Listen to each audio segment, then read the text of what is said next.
طبعا مع احترامي لكل الاهلاويه اللي متضايقين على اللي حصل النهارده.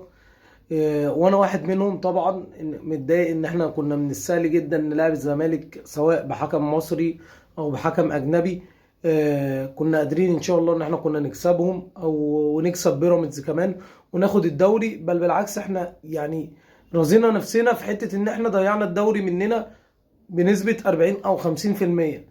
احنا كنا قادرين نكسب الزمالك بالسكواد الموجود، بحكم مصري بحكم أفريقي حكم أسواني. احنا كنا قادرين نكسب الزمالك ونكسب بيراميدز وضيعنا فرصة الدوري. بس أنا مبسوط من حاجة واحدة. أنا مبسوط إن مجلس إدارة النادي الأهلي مادام خد قرار. أنا كنت هبقى متضايق جدا، وكنت من الناس اللي كنت متضايقة جدا لما لقيت أتوبيس النادي الأهلي اتحرك من الفندق ورايح على ملعب المباراة.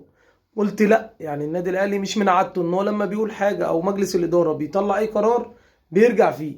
يعني انا رجعت اتبسطت تاني ان لما النادي الاهلي كان الرحله طالعه من الفندق على ملعب المباراه، على ان اتحاد الكوره بلغ النادي الاهلي واداره النادي الاهلي ان المباراه هتقام في استاد القاهره بحكام اجانب.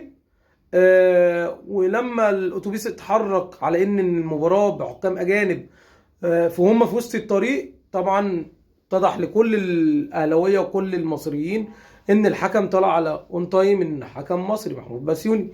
فمجلس اداره النادي الاهلي كلم الناس في الاتوبيس وغير اتجاه الاتوبيس لفرع النادي الاهلي في مدينه نصر، واقاموا تدريب هناك في موعد المباراه. ودي حاجه انا بحترم عليها مجلس اداره النادي الاهلي، ان حتى لو القرار سواء صح او غلط فهو ما رجعش في قراره. دي حاجه حلوه، ومعلش قدر الله ما شاء فعل. انا واحد من الناس كنت اتمنى العب المباراه بتاعت النهارده واكسب الزمالك واكسب بيراميدز واخد الدوري عادي جدا.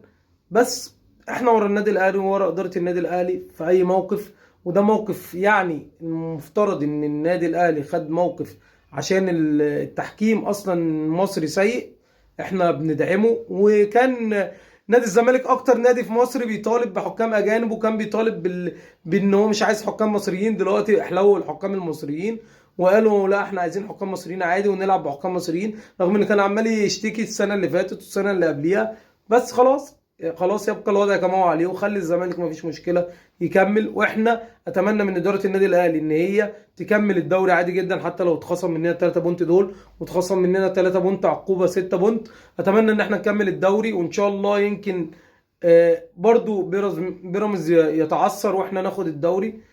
مفيش حاجه مستحيله عند ربنا، واحنا قادرين واحنا داعمين للنادي الاهلي وقرارات مجلس اداره النادي الاهلي.